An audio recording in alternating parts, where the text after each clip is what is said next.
Selamat pagi semuanya, nama saya Sieni dari kelas 91. Hari ini saya akan menjelaskan mengenai manipulasi sistem pengendali. Pengertian elektronika analog. 1. Dalam Kamus Besar Bahasa Indonesia, elektronika dapat diartikan sebagai cabang ilmu pengetahuan dari fisika yang mempelajari tentang pemancaran, perilaku, dan dampak elektron, serta alat-alat yang menggunakannya. 2. Elektronika analog diartikan sebagai cabang dari ilmu elektronika yang mempelajari tentang sistem analog. 3. Komponen-komponen elektronika diantaranya terdapat resistor, kapasitor, induktor, diode, transistor, dan sensor. 1. Resistor. Resistor disingkat dengan huruf baca R, disebut juga sebagai hambatan listrik. Resistor adalah komponen dasar elektronika yang digunakan untuk membatasi jumlah arus listrik yang mengalir dalam satu rangkaian. Berikut adalah contoh gambar resistor. 2. Kapasitor. Kapasitor atau yang sering disebut dengan kondensator merupakan komponen elektronika yang mempunyai fungsi utama sebagai penyimpanan muatan listrik. Fungsi lain dari kapasitor yaitu dapat digunakan sebagai penghubung antara rangkaian satu dan rangkaian yang lain, sebagai filter atau penyaring, dan dapat digunakan sebagai pembangkit frekuensi, serta dapat digunakan untuk memilih gelombang frekuensi pada radio. Jenis-jenis kapasitor. Terdapat dua jenis kapasitor, yaitu kapasitor tetap dan kapasitor variabel. Dikatakan kapasitor tetap karena nilai kapasitansinya selalu tetap sesuai dengan nilai yang tercantum. Contohnya kapasitor elektrolit, kapasitor tantalum, dan kapasitor mika. Adapun kapasitor variabel yang nilai kapasitansinya selalu berubah-ubah. Contoh dari kapasitor variabel yaitu Farco. Contoh gambar kapasitor adalah sebagai berikut. 3. Induktor. Induktor merupakan komponen elektronika yang terbentuk dari lilitan kawat tembaga. Beberapa contoh komponen elektronika yang dibuat menggunakan prinsip lilitan seperti speaker, solenoid, dan motor listrik. Fungsi induktor. Fungsi dari induktor diantaranya sebagai berikut. 1. Menyimpan arus listrik dalam medan magnet. 2. Menapis atau menyaring frekuensi yang diinginkan. 3. Menghambat arus bolak-balik. 4. Meneruskan arus searah. 5. Sebagai penghambat frekuensi. Dan 6. Menaikkan atau menurunkan tegangan. Berikut adalah contoh gambar dari induktor. 4. Diode. Diode merupakan salah satu komponen elektronika yang terbuat dari bahan semikonduktor. Fungsi utama diode adalah sebagai penyarah arus listrik. Oleh karena itu, diode sering digunakan pada rangkaian penyarah pada power supply. Macam-macam diode antara lain, diode penyarah arus listrik dari AC ke DC, LED, lampu indikator atau lampu penerangan, diode fotodiode berfungsi sebagai sensor cahaya, diode Zener digunakan sebagai pengaman rangkaian dan penstabil tegangan. Berikut adalah contoh gambar diode. Transistor. Transistor merupakan komponen elektronika yang terbuat dari bahan semikonduktor berupa silikon atau germanium.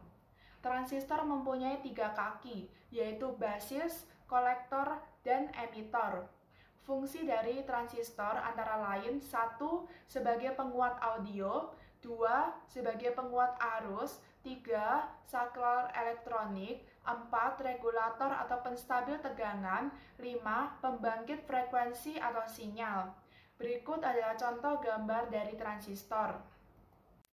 Dasar elektronika digital. Apa itu elektronika digital? Apa yang dimaksud dengan IC? Elektronika digital dapat diartikan sebagai cabang dari ilmu elektronika yang mempelajari tentang pemrosesan sinyal digital.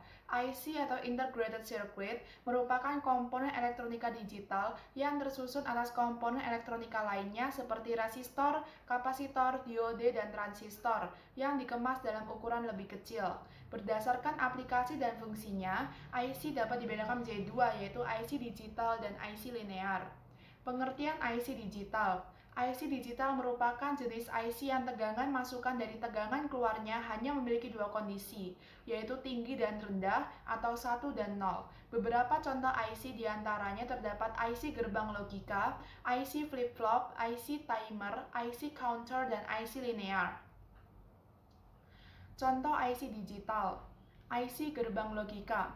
IC gerbang logika merupakan komponen elektronika digital yang dapat mengubah satu masukan atau lebih menjadi satu sinyal. Terdapat 7 macam IC gerbang logika. Gerbang logika AND, gerbang logika OR, gerbang logika NOT, dan lainnya. IC flip-flop.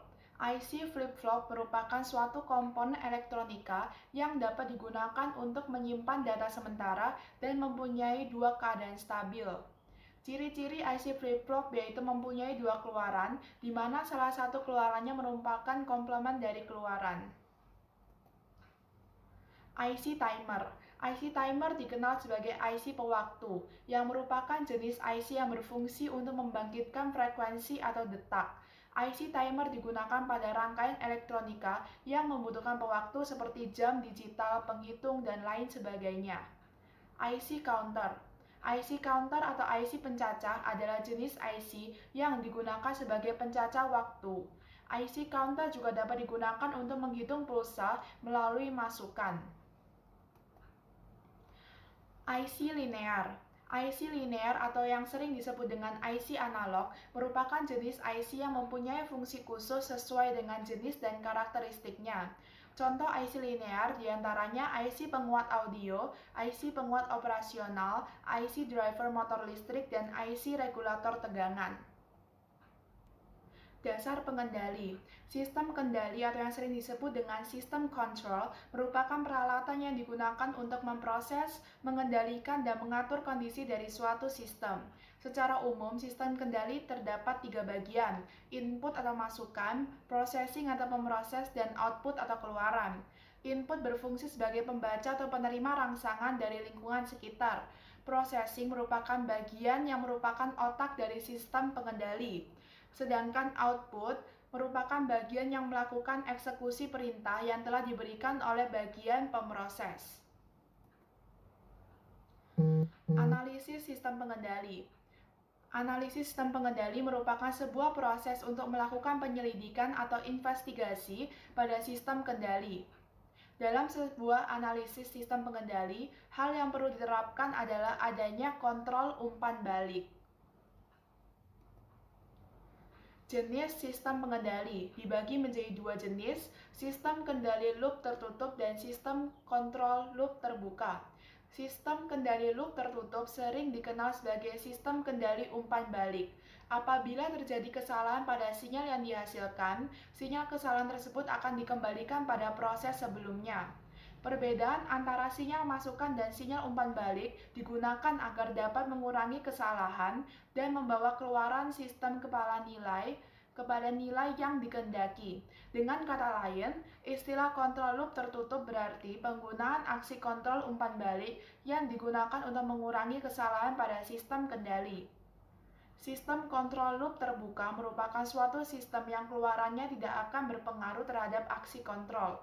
Dengan kata lain, hasil keluaran pada sistem kontrol loop terbuka tidak dapat digunakan kembali untuk perbandingan umpan balik dengan masukan.